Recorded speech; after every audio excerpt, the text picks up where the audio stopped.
Hi, everyone. This is Michael here with Connecticut Parent Advocacy Center's podcast, Connecticut YAB Gab.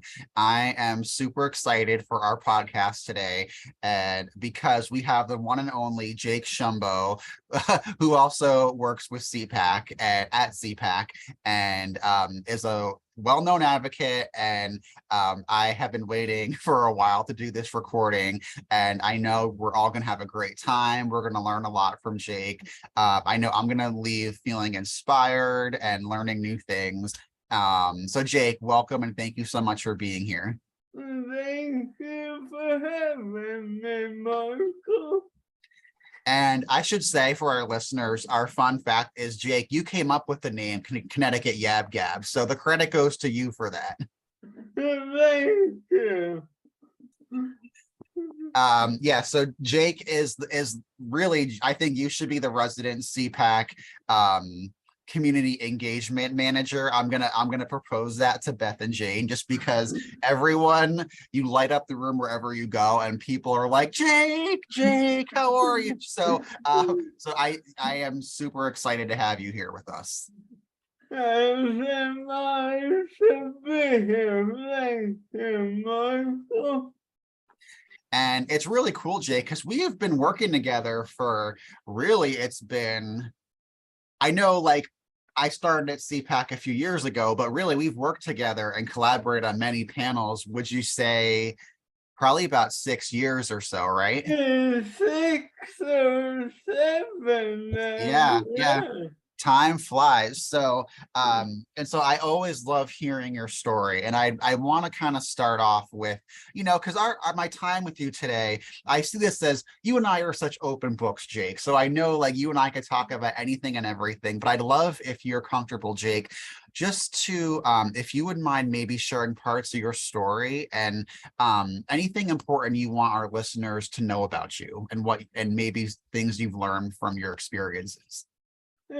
Sure thing. So, to start, I think it is important for people to know that disabilities come in all forms. I was not born with my disability. So I have a unique perspective of having experienced life both without and with a disability. I want people to know that you can survive and thrive in any situation you're in. And there is always a reason to get up in the morning every day. Thank you so much, Jake. And, I think when I think of you, a word that always comes to mind is gratitude. And I feel like you really live by gratitude and kind of that silver lining. Was it always this easy for you? Because kind of like you, parts of my story, I also had an accident when I was younger. And so, that's part of our commonality in our story. So do you have any thoughts on gratitude, and what was that journey like for you? Well, I think really I haven't always been grateful for my life and my accident, but looking back now, I am very thankful that it did happen, because if not, I would not have met you, Michael. I would not have met the rest of our staff at the CPAC or SOC or any of the other outlets that we interact going to. Yeah, I think, that's really important, Jake. And that's such to me, like what I'm hearing from you here is, kind of like our mindset follows into our actions, which then affects really how our life is. And I think that's really great that you took something that was really hard for you, and you you are kind of, again, that silver lining. And I think that that's really powerful to hear, because I know for me it wasn't always easy after my accident, and there was lots of, like, my world turned upside down. I feel like my life was always just medical appointments and therapy and people telling me what I can't do and negativity, and it was rough for a period. And so I think it's important that, I'm hearing kind of the same thing. You're not downplaying the things you went through, but you're kind of, it gives you a new perspective on life, it seems. Absolutely, yes. And you need to really let every quote unquote downfall in life, let it build you, not break you. I mean, as all of us have, I get depressed often about what I've lost. I mean, I did want to become a physical therapist, and after my injury, I soon realized that that was no longer a practical aspiration for me, and now I'm set in a career that is both fulfilling and makes me feel accomplished as well.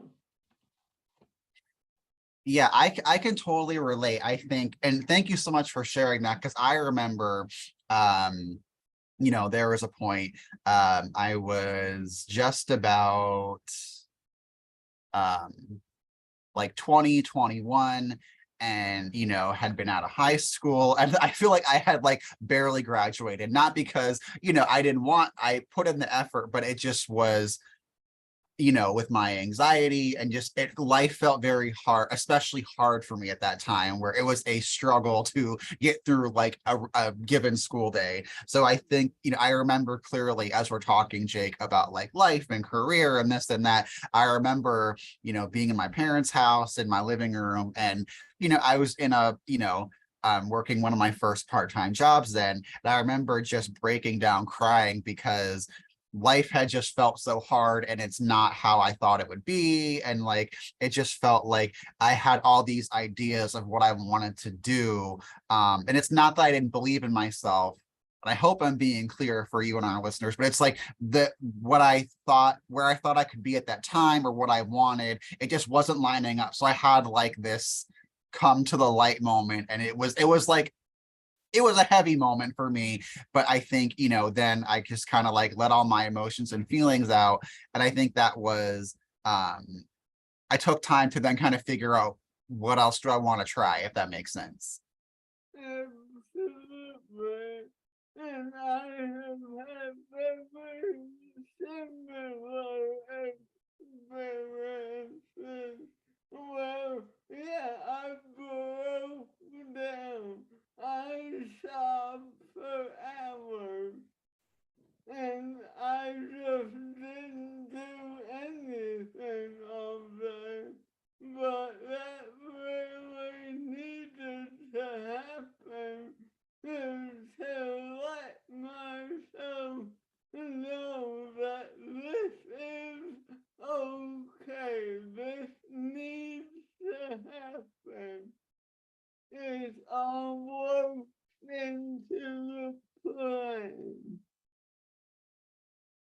Totally. Yeah, I'm with you where I needed to acknowledge what happened and acknowledge my feelings, but then take those action steps. And that kind of leads me to my next question for you, Jake, is why is advocacy so important to you? I'd love to hear your thoughts on that for our listeners. Firstly, self-advocacy is so important to me because after all, I am the only one that really knows myself, what I deserve. I deserve to have a voice in the decisions that are pertaining to myself. And I have a right and obligation to offer my perspective. And secondly, having opportunities is to advocate for others that may not have the opportunity is to advocate for themselves. It can be so eye-opening for people. When speaking at conferences, people have someone with a disability in their lives are so grateful to hear what we have to say. It helps them gain some insight and hopefully open their minds on how to be more supportive. And so being able to advocate for myself and offer support for others is very satisfying. Absolutely. And I think there's a quote, I'm not remembering where I heard this, but it was in a really cool book. And the author, I'm going to paraphrase, but basically said, you know, if you're ever kind of like doubting yourself, just remember people are waiting for you to like write your book or to give your speech or to go out there and do something. And I think you really live by that, Jake. And I think that's something I need a reminder about sometimes. And I think a lot of our listeners can really learn from you in that is that you really are opening doors. And I actually pictured you as you were talking, I pictured you like barreling through a door, being like, woo, like I'm here. So, you know, and it's funny because, you know, as advocates, both of us and many of our listeners, you know, are going to be interested in advocacy, I'm assuming. This is not a question I had in advance, so I don't mean to throw you off, but, you know, you and I have seen a lot of maybe weird or crazy things that can happen if we don't advocate for ourselves. And so I'm sure that really plays into your passion for advocacy. Absolutely, and I really feel that is what has led me to become so strongly engaged, not only in the conversation, but also in my work at CPAC. So the traumatic brain injury alliance, all of that, we deserve is to have that say in our own lives. And we deserve to be able to say what we want to study, what we want to eat even, you know, all of those seemingly second thought situations to everyone else who may not be in the situation that all of us in the disabled community face. I think it is very important to make that known so that then they could possibly have a perspective shift and maybe an attitude shift on how they treat people with disabilities, how they engage with us, and how they work with us. Absolutely. I think so many great things you said, Jake. And I think the first thing that comes to my mind as a follow-up is really is true advocacy for everything big and small. And I think a lot of us, we think about advocacy, we might be thinking about really big like national policies or laws or like, anything with your education and your IEP and all that. And that's wonderful. But I think you made a great point in reminding us it could be as seemingly simple as, where do I want to go out for like dinner tonight? Or do I want to try talking to that one stranger? Or do I want to ask a family member or a friend a question I've been over? There's just so many everyday things that is self-advocacy. And I think sometimes that gets lost in the work sometimes, in the field, if that makes sense. So thank you for bringing that up. Yeah. And I think, oh, go ahead. Sorry. Absolutely. And I think that you and I and all of our colleagues at CPAC, so the National Brain Injury Alliance, and all of those other outlets really have to really refocus on what we're doing each and every day. You're right. I think it is, like I said, the baby steps model where, I remember for me, if you had said, Michael, do you want to speak up in a meeting about yourself back then? I'd be like, no, I would have been like too nervous. But, it's those baby steps, right? Where, it doesn't have to be this 0 to 100, like it's by taking those small steps. And again, you talked about support and opportunity, and I'm huge on that too.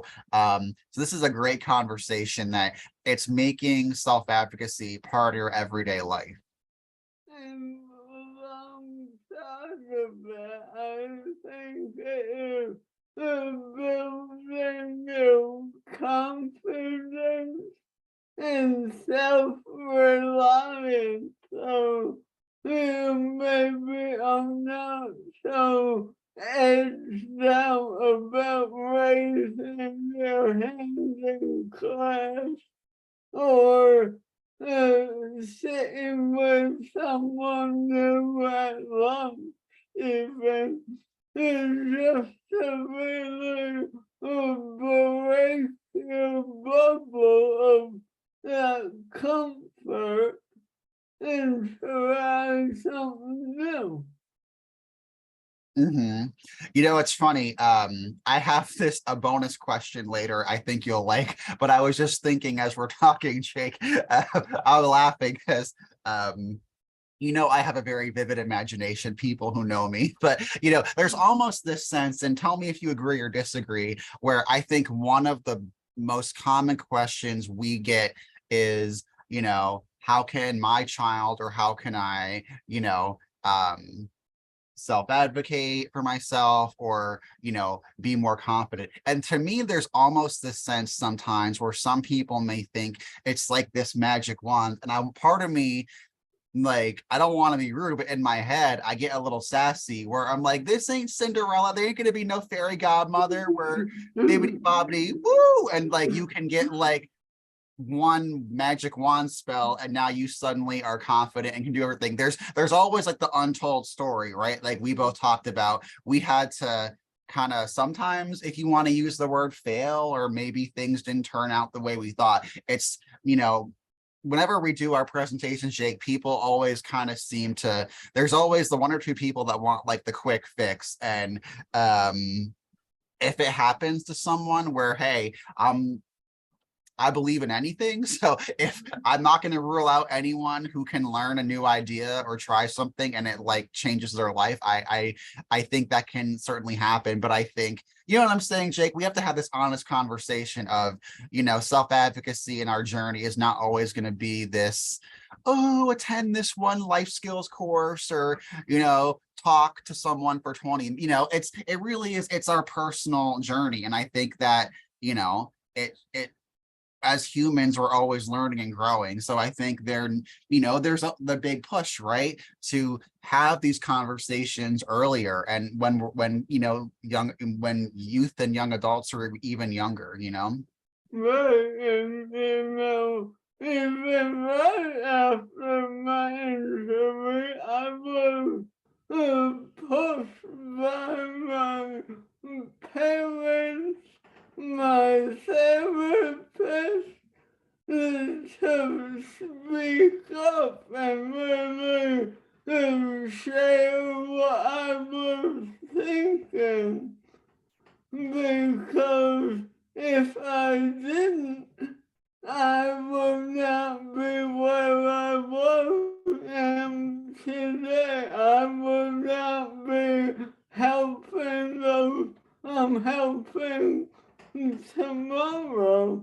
And I think it's really all about breaking the comfort bubble that we all really feel very stuck in, and we may not have to change it, but if we want to influence change, not only from within ourselves, but also within our communities, we really gotta be fearless and optimistic in where that can take you and will take you.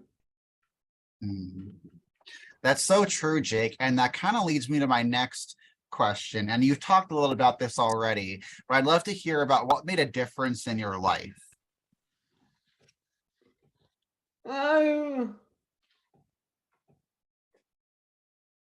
What made a difference in my life was having a great support system. I was fortunate to have a school system that listened to my needs and had various options to support me.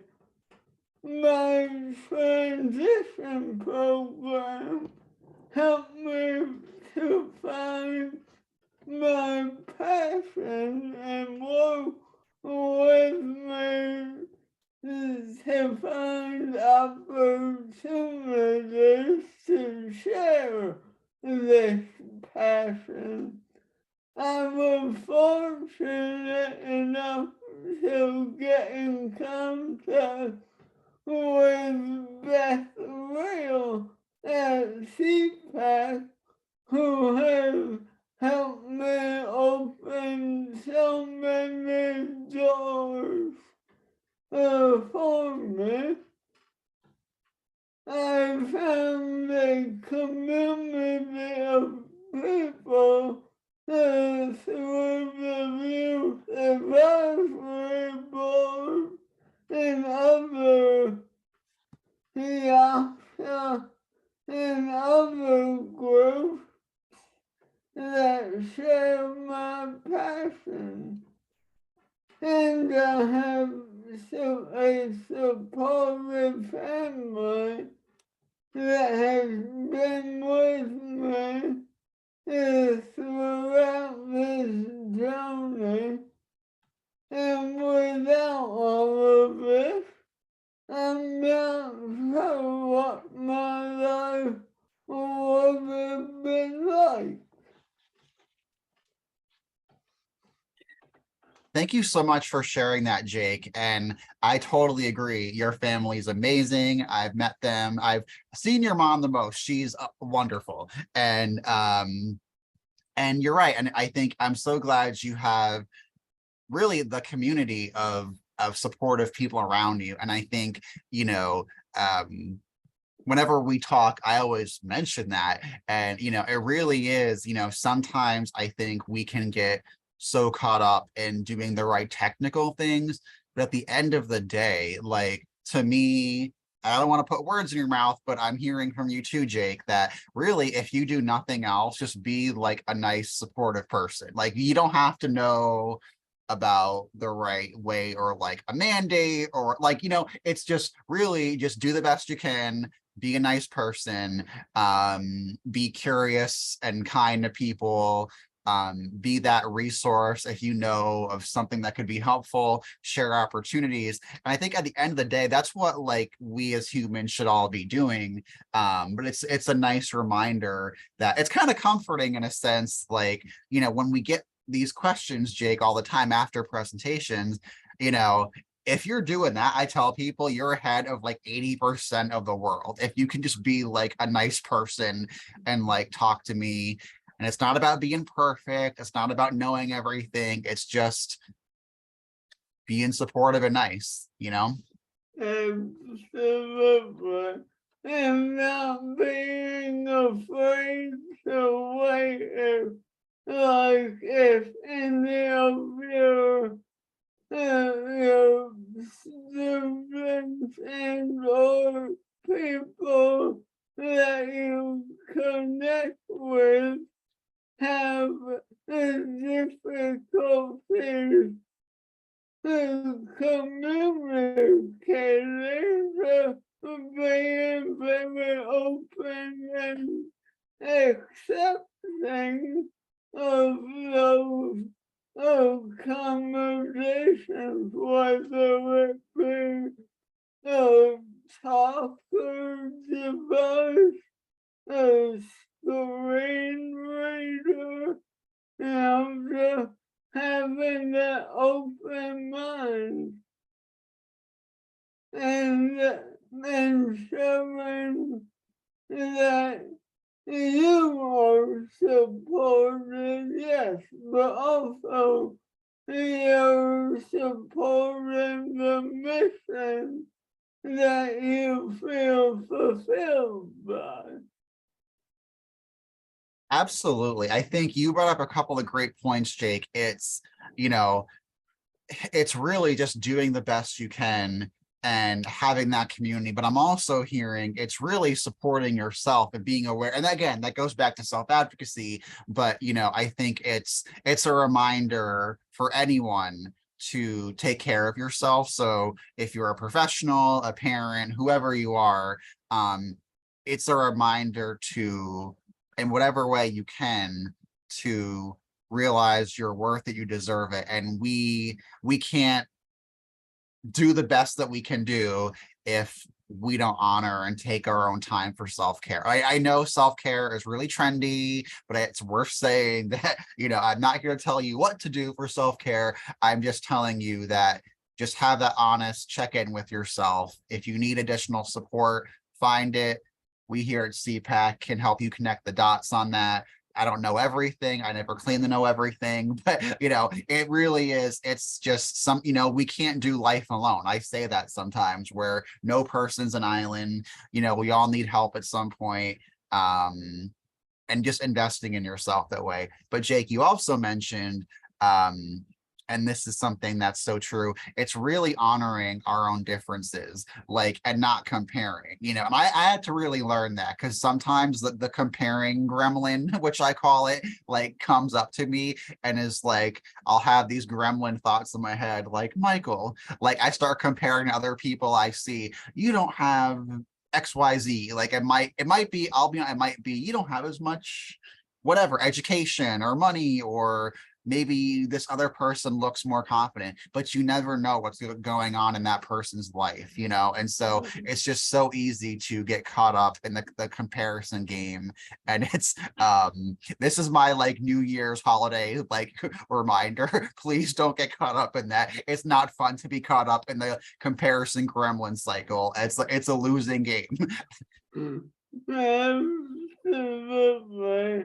And within my own journey of that, I was looking at my classmates and my peers on the soccer team, on the lacrosse team, on every sports team that I was a part of, was just so envious, and I wanted that so badly, but I really had to accept where I was at and what I had to do to get back there. And I found work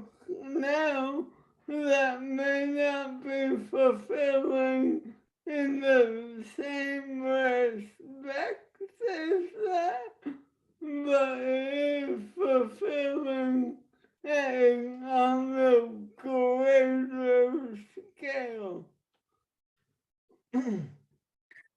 Absolutely, 100%. And I forgot to mention this earlier too. You mentioned really, again, our own uniqueness and our strengths. And I think that's a great reminder. It's being strength-based. Another pro tip for anyone who wants to be a good ally is just honoring our strengths. It's not judging. I'll use me as an example. I'm not great at math.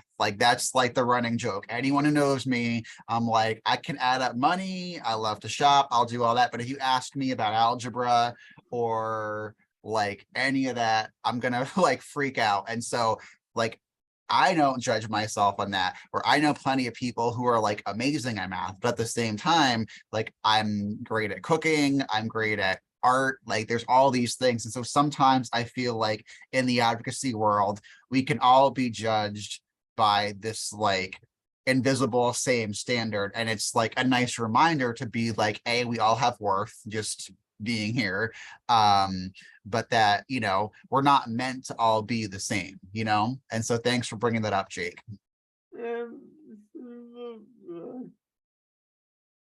So I cannot believe we're at my last question before my bonus question. I love to hear from you, Jake.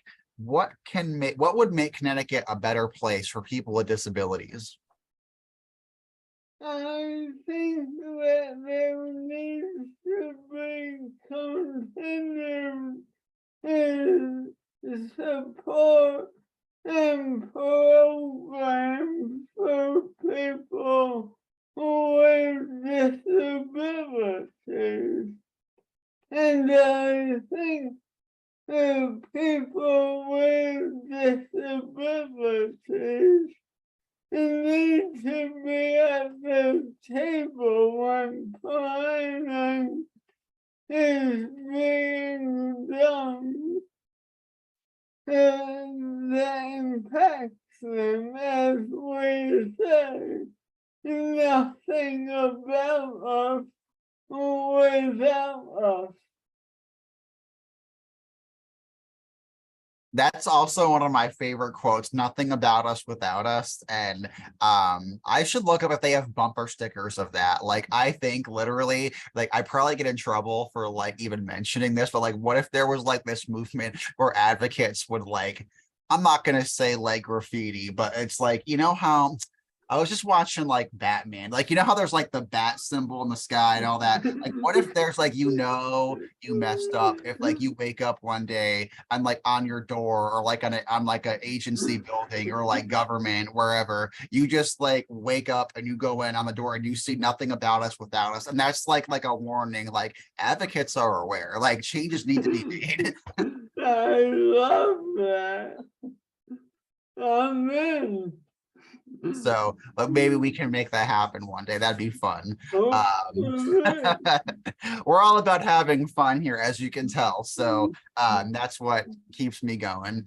And as far as my bonus question to you, Jake, I've asked this on a couple of podcast episodes, but let's pretend, back to my fairy godmother joke. Let's pretend your fairy godmother is right here and you had 3 wishes with her magic wand. It could be anything: personal, professional, worldwide, change, no limits. What 3 changes with a magic wand would you want? well, first off, I want ableism to be gone. And secondly, I would make all of our friends feel valued. And you know, I have always wanted to be tall. That's so cool. So you said to be tall. Like, would you want part of your power to like go back and forth between sides, like, you know, Alice in Wonderland when she eats the cookies or whatever she eats, like how she like, do you want to like just be one size or like change? Like, if someone messes with you, you like instantly transform. Like, what are your thoughts on that?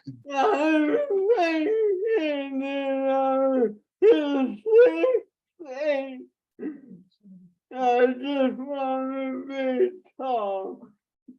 All right. Hey, and you know what? That's self-advocacy. You know what you want. And I love that. I respect that. So wasn't that a fun question? I like thought of that a couple episodes ago. I'm like, no one really asks us like open-ended magic questions like that, you know? I love that. So Jake, those are all the questions I have. Is there anything else on your mind before we close up for today? I think I'm just thankful that we connected like this. And you know, I'm sure we'll put our email somewhere so that if people want to contact either of us directly, that will be possible. But other than that, I want to thank you again, Michael, and I'm all set now. Awesome. Well, Jake, I have been so excited to record with you. So it has been the highlight of my week to be here with you. I know I learned a lot. I always have a great time chatting with you. I know our listeners are learning a lot. And as Jake said, when this is all posted, I'll have our emails there for CPAC. So I will make sure our listeners can connect with us. And again, my name's Michael, here with my super special guest, Jake Shumbo. Thank you so much, Jake. This has been another episode of Connecticut YAB Gab. Thanks, everyone, and bye for now. Thank you all.